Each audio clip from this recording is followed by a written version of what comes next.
Modou Ngom Seck donc maa ngi dëkk Mboro comme ni ngeen ko xamee fan yi ñu génn fii ci Mboro plus précisément le 23 dafa am jëyi ju mag yoo nga xamante ni xew na fi muy explosion citerne gasoil bu fi nekk ba indi ay nit ñu bari ñu ñàkk seen bakkan. citerne bi ay clandestin la ñoom ci dafa fiel. waaw kilifa gi wax na ko léegi ñuy jaay ci lu jaaduwul la.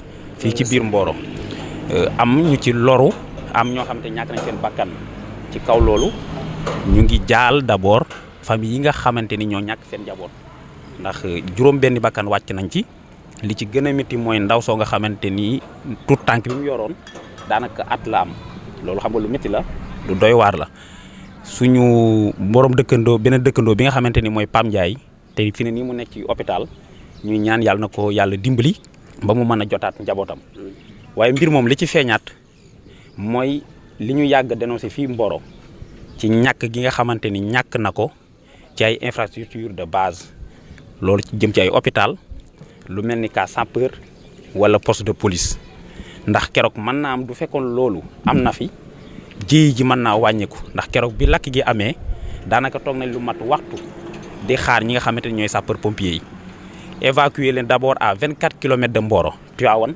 foofu mënuñu leen a jël ñu yóbbu leen sur Thiès xam nga brûlure bu toll noonu donc victimes yi du ñu amul assistance bi nga xam ne moom la ñu war a am mën naa ni moo waral jéey ji nga xam ne moom moo am li ñu ci jaaxalat dañ koy méttiloot mooy wax dëgg yàlla taxawaayu autorité locale yi kilifa yi nga xam te ñoo ne ci dëkk bi ak kilifa yi réew mi ndax noppi giñ ci noppi cee addu loolu doy na waar te lu ñu métti la ñàkkul mën nañ ci def ay jéego waaye ñun li ñu doon ñaan mooy ñu amaat ci beneen taxawaay ci wàllu jëf wàllu wax ndax jéey ju mel nii juróom benn nit ñàkk seen bakkan ñu wàcc nar ko wàcc noonu mu jàll rek dina doy waar door te aussi lu métti askanu Mboro la ba tax na il est de leur responsabilité ñu génn wax rassurer ñi nga xamante ni ñooy famille victime yi waaye rassurer waat ñi nga xamante ni ñooy waa Mboro ba lu mel ni ëllëg man fee manqué dëgg la ñu ngi ak ay dëkkandoo ci ay industriel lu mel ni les ICS wala lu mel ni GCO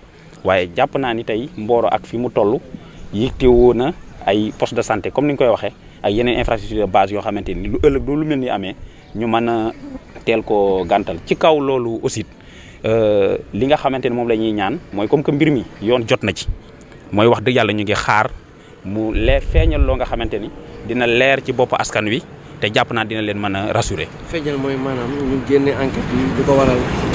waaw wax dëgg feeñal enquête bi responsabilité yi nga xamante ne moom moo ci am ak fépp fu mën a toll rek ñu situé ko.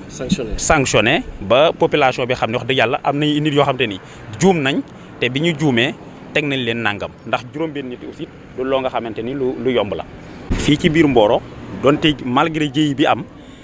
continuer nañ citerne yooyu nga xamante ne moo fi ne di jaay gasoil ci lu tegul ci yoon ba tey mu ngi fii ndax doo demee ci station agricole bi di nga fa fekk ñuy jaay lu mel noonu te foofu ku ne xam na ni nga xamante ni noonu la mel ndax jamono yële passé jël nañ ay camions yi nga xamante ni ñoom ñooy chargé lu bari ci wàllu légume di koy yóbbu ci biir réew mi dendale leen ak ñoom te loolu du fekkee li la olof naan ku ndóbin rey sa maam doo gisee lu ñuul daw du lii amee yóbbu juróom-benni bakkan suba ñu am foo nga xamante ni ñu ngi fay defal lu mel noonu te la fa nekk ci askan moo ëpp fuuf ñi doon jàll fii parce que fii ñu doon jàll ñoo loru waaye fële nag ay jaaykat ay transporteurs ñoo ne sur place dend ak mbànd moomu kenn ñaanu ko waaye nag ëllëg du fa jéey amee yaakaar naa ni musiba bi muy indi na ko am moo waral ñu ngi dellu di woowaat autorités locales yi ak autorités nationales yi du fekkee am na luñ ci xam wax fa dëgg yàlla aussi ñu teel cee jël loolu ñu naan ay précautions balaa ëllëg leneen di ci mën a am jërë ngeen jëf. Je suis enseignant au lycée Taïba ICS.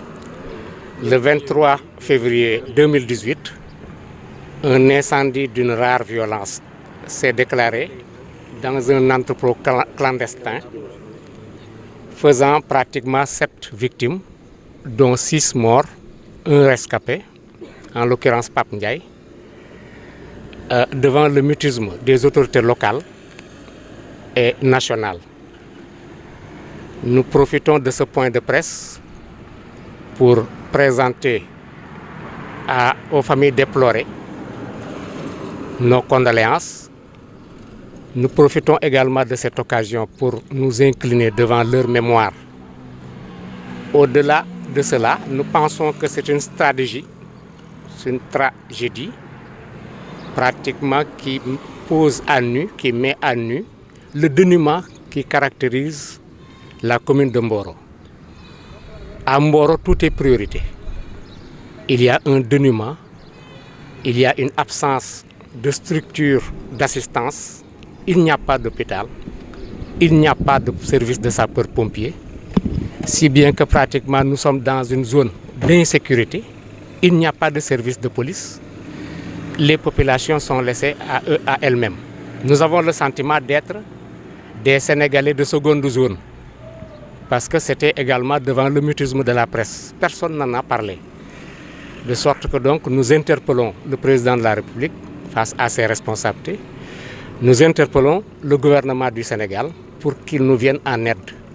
Malgré la présence des ICS, malgré la présence de GCO, nous sommes laissés à nous-mêmes.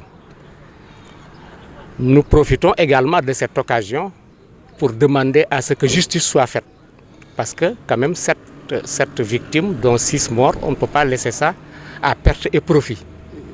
Nous profitons donc de ce point de presse pour déclarer cela, pour estimer que justice doit être rendue, pour que les autorités locales et nationales prennent leurs responsabilités par rapport à ce qui se passe. Revenez encore sur les faits, l'accident qui s'est produit. En même temps aussi, on constate qu'il y a une prolifération des stations d'essence au niveau de Mboro. Très bien, il y avait une déformation, une désinformation par rapport à l'information. En fait, il y avait un de vos collègues qui avait parlé de citernes ayant explosé.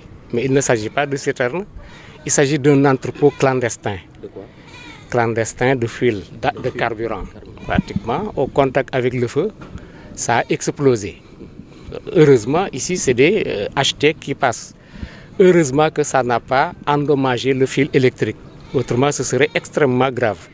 Nous sommes donc dans cette situation-là. Les autorités locales, qu'elles soient locales ou nationales, doivent en tout cas prendre en charge ces questions-là. Parce que les citoyens ne peuvent pas continuer à mourir comme des mouches. On signale également l'existence de 2 autres entrepôts du même acabit, clandestins, au niveau de Ndiop également, mais également au niveau de la station agricole. Je crois que les autorités, qu'elles soient locales ou nationales, doivent prendre en charge leurs responsabilités par rapport à ces entrepôts, avant que pratiquement l'irréparable ne se produise. C'est à proximité d'un lycée. Ouais, c'est en fait à proximité de la route. Donc c'est censé être suivi par des fils électriques. Là aussi, il faut que pratiquement les uns et les autres assument leurs responsabilités.